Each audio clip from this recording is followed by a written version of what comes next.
نہیں ہے اس کے منہ سے تو یہ فقرہ جاری ہو ہی نہیں سکتا. اسی لیے حضرت مسیح موعود علیہ الصلوۃ والسلام نے اپنے کلام میں بھی، جس میں سے چند شعر میں نے پہلے بھی پیش کیے تھے، وہ آج پھر ایک حصہ ان کا پیش کرتا ہوں، اس بات کو خوب کھول کر بیان فرمایا ہے. کہتے ہیں خدا سے وہی لوگ کرتے ہیں پیار جو سب کچھ ہی کرتے ہیں اس پر نثار، اسی فکر میں رہتے ہیں روز و شب کہ راضی وہ دلدار ہوتا ہے کب. بس خدا کی رضا کے لیے وہ سب کچھ کرتے ہیں، اور خدا کی رضا کی جنت ہی ہے جس کے وہ ہمیشہ طالب رہتے ہیں، اور یہ عشق کے بغیر ممکن نہیں. عاشق سے ایسی حرکتیں سرزد ہو سکتی ہیں لیکن دوسرے شخص سے یہ کبھی ایسا نہیں ہو سکتا.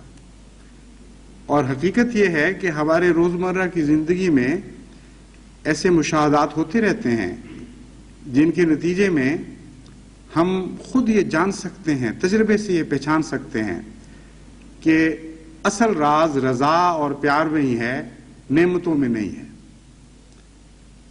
چنانچہ آپ میں سے بہتوں کو یہ تجربہ ہوگا، کسی کے لیے کوئی بچے کے لیے مثلا ماں باپ میں سے کوئی باہر سے آتا ہے، تحفہ لے کے آتا ہے. بعض بچے ایسے ہوتے ہیں، اپنے ہوں یا کسی کے، ان کی زیادہ نظر تحفے پر ہوتی ہے، اور بعض بچے ایسے ہوتے ہیں جو تحفے کو ایک طرف پھینک دیتے ہیں. پہلے جب تک اپنے پیار کا چسکا پورا نہ کر لیں، گلے سے چمٹ نہ جائیں، گودی میں کچھ دیر نہ چڑھ بیٹھیں، اس وقت تک وہ تحفہ ان کے لیے ایک ثانوی حیثیت رکھتا ہے. تحفہ دینے والا جتنا ایسے بچے کی قدر کر سکتا ہے، اس کا 10واں حصہ بھی دوسرے بچے کی قدر اس کے دل میں پیدا نہیں ہو سکتی، جس کا تعلق تحفے کی وساطت سے ہوتا ہے اور ہمیشہ تحفے کی وساطت سے رہتا ہے. خدا کی نعمتیں ایک تحفہ ہیں، اور ان نعمتوں پر آپ جتنا غور کریں آپ کو خدا سے پیار ہوتا چلا جائے گا. مگر عارف باللہ جانتے ہیں، اور انہوں نے ہمیں یہ مضمون سکھایا، یہ تحفے منزلیں ہیں، رستے ہیں، آخری منزل نہیں. یہ رستے کی عارضی منازل ہیں، وقفے ہیں. ان کے ذریعے آگے بڑھنے کی تمنا پیدا ہونی چاہیے، لیکن مقصود بالذات نہیں ہے، ٹھہر رہنے کی جگہ نہیں ہے.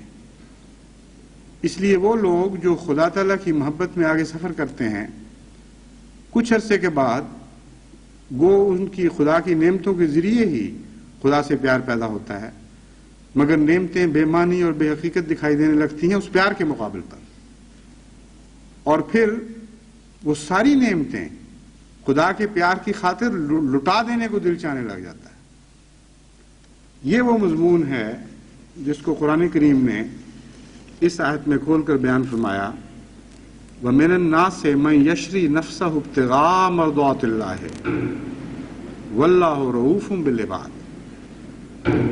کہ دیکھو خدا کے بندوں میں سے بعض ایسے بھی ہیں، مَن يَشْرِي نَفْسَهُ، اپنی جان لٹا بیٹھتے ہیں، جو ابتغاء مرضات اللہ، ان تمناؤں میں، ان امیدوں میں کہ کاش ہمیں خدا کی رضا کی جھلکیاں نصیب ہو جائیں. اس مضمون کے اول مخاطب حضرت اقدس محمد مصطفیٰ صلی اللہ علیہ وآلہ وسلم تھے. بعض دفعہ جس طرح آپ کے لیے خدا کے پیار کی جنتیں مخفی تھیں، آپ کا ذکر بھی بعض دفعہ خدا اخفا سے کرتا ہے. یہ بھی ایک پیار کا خاص اظہار ہے. اور آپ کے لیے جو مخفی جنتیں تھیں ان میں سے ایک یہ جنت بھی تھی کہ جب اس آیت سے گزرتے ہوں گے بے انتہا عشق اچھلتا ہوگا اللہ کا دل میں کہ میرے مولا نے میرا کتنے پیار سے ذکر فرمایا، میرے متعلق یہ کہا. اور یہ ہو سکتا ہے کہ رسول اکرم صلی اللہ علیہ وآلہ وسلم کو علم نہ ہو کہ آپ کے متعلق یہ کہا گیا، وَمِنَ النَّاسِ مَن يَشْرِي نَفْسَهُ ابْتِغَاءَ مَرْضَاتِ اللَّهِ. ایسے بندے بھی ہیں، میرے اس شان کے بندے ہیں کہ میری مرضی کی خاطر اپنا سب کچھ بیچ ڈالتے ہیں. کوئی چیز نفس کا بیچ ڈالنے کا مطلب ہے کوئی تمنا ہی باقی نہیں رکھی، نہ نعمت سے کوئی دلچسپی ہے، نہ آرام سے کوئی تعلق، کوئی بھی خواہش نفس ایسی نہیں جو اپنے لیے وہ رکھ چھوڑیں. وہ کہتے ہیں ہمیں تو مرضی مولا کی عادت پڑ گئی ہے، اے مرضی مولا تیری تمنا میں جیتے ہیں، تو ہمیں جھلکیاں دکھاتی چلی جا اور ہم اپنا سب کچھ تجھ پر فدا کرتے چلے جاتے ہیں۔ حضرت مسیح موعود علیہ الصلوۃ والسلام نے بھی جو کچھ پایا حضرت محمد مصطفیٰ صلی اللہ علیہ وآلہ وسلم کی سنت سے پایا۔ اور جب ہم پڑھتے ہیں قُلْ إِن كُنتُمْ تُحِبُّونَ اللَّهَ فَاتَّبِعُونِي يُحْبِبْكُمُ اللَّهُ، تو اس مضمون کو سمجھنے کے لیے اس قسم کی آیتوں کی تلاش کرنی چاہیے، یہ اس مضمون کو کھولتی چلی جائیں گی۔ اور قرآن کریم اس مضمون کے اظہار سے بھرا، اس کثرت سے قرآن کریم میں ایسی آیتیں پھیلی ہوئی ہیں جو ان کنتم تحبون اللہ کی تشریح کر رہی ہیں، اور آن حضرت صلی اللہ علیہ وآلہ وسلم اور بعض دوسرے انبیاء کے ذکر سے بھری ہوئی ہیں، جن میں یہی مضمون بیان ہوا ہے کہ اگر آپ وہ پڑھیں اور ان پر غور کریں تو آپ کو ہر روز خدا تعالیٰ کی طرف سے ایک تازہ رزق عطا ہوگا۔ حضرت مسیح موعود علیہ الصلوۃ والسلام نے بھی، جیسا کہ میں نے بیان کیا ہے، حضرت رسول اکرم صلی اللہ علیہ وآلہ وسلم کی پیروی کے ذریعے اپنی خدا سے محبت کا اظہار کیا، اور اپنے خدا سے عشق کو آن حضرت صلی اللہ علیہ وآلہ وسلم کی سنت میں ڈھال کر اس عشق کا سچا ہونا ثابت کر دیا۔ اس کے نتیجے میں خدا تعالیٰ نے آپ کے لیے جو لذتیں مخفی رکھی تھیں اپنے ذکر میں اور اپنے پیار میں، اس کا اظہار آپ نے بارہا نظم میں بھی کیا، نثر میں بھی فرمایا۔ چنانچہ یہ کشتی نوح کی عبارت جو بارہا آپ کے سامنے پڑھی گئی ہے، اسی بے اختیار پیار اور اس بے ساختہ عشق کے اظہار پر مبنی ہے جو خالصتاً سچائی کے سرچشمے سے پھوٹتا ہے، اس کا کوئی بھی تعلق تصنع سے نہیں ہوتا۔ فرمایا ہمارا بہشت ہمارا خدا ہے، ہماری اعلیٰ لذات ہمارے خدا میں ہے۔ کوئی غیر اللہ سے محبت کرنے والا، کوئی دنیا سے پیار کرنے والا یہ فقرہ کہہ ہی نہیں سکتا۔ کسی ملا کے دماغ کے کونے میں بھی یہ بات نہیں آ سکتی کہ ہمارا بہشت ہمارا خدا ہے۔ فرماتے ہیں ہماری اعلیٰ لذات ہمارے خدا میں ہیں، کیونکہ ہم نے اس کو دیکھا اور ہر ایک خوبصورتی اس میں پائی۔ یہ دولت لینے کے لائق ہے اگرچہ جان دینے سے ملے۔ من یشری نفسہ ابتغاء مرضات اللہ، وہی مضمون ہے جو بیان فرما رہے ہیں۔ یہ دولت لینے کے لائق ہے اگرچہ جان دینے سے ملے، اور یہ لال خریدنے کے لائق ہے اگرچہ تمام وجود کھونے سے حاصل ہو۔ اے محروموں، اس چشمے کی طرف دوڑو کہ وہ تمہیں سیراب کرے گا۔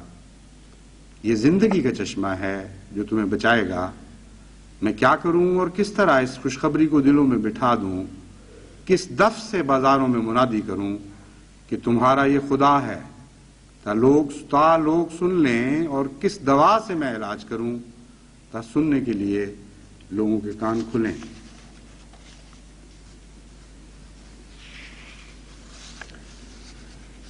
یہ جتنی بھی منازل ہیں اللہ کی محبت اور اس محبت کا اظہار سنت کے ذریعے،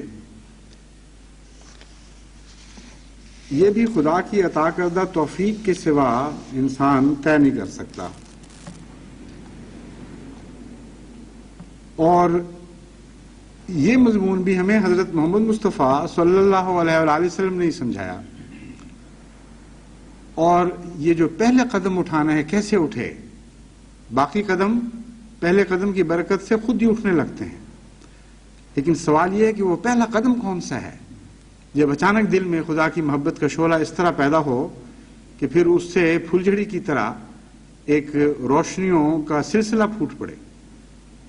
یہ جو مشکل ہے اس کو آسان کرنے کے لیے حضرت صلی اللہ علیہ وآلہ وسلم فرماتے ہیں کہ حضرت داؤد علیہ السلام یوں دعا مانگا کرتے تھے، اے میرے اللہ، میں تجھ سے تیری محبت مانگتا ہوں اور ان لوگوں کی محبت جو تجھ سے پیار کرتے ہیں، اور اس کام کی محبت جو مجھے تیری محبت تک پہنچا دے۔ اے میرے خدا، ایسا کر کہ تیری محبت مجھے اپنی جان، اپنے اہل و عیال اور ٹھنڈے شیریں پانی سے بھی زیادہ پیاری اور اچھی لگنے لگے۔ یہ دعا جہاں تک ممکن ہے ہر احمدی بڑے چھوٹے کو یاد کرنی چاہیے۔ مجھے یاد ہے قادیان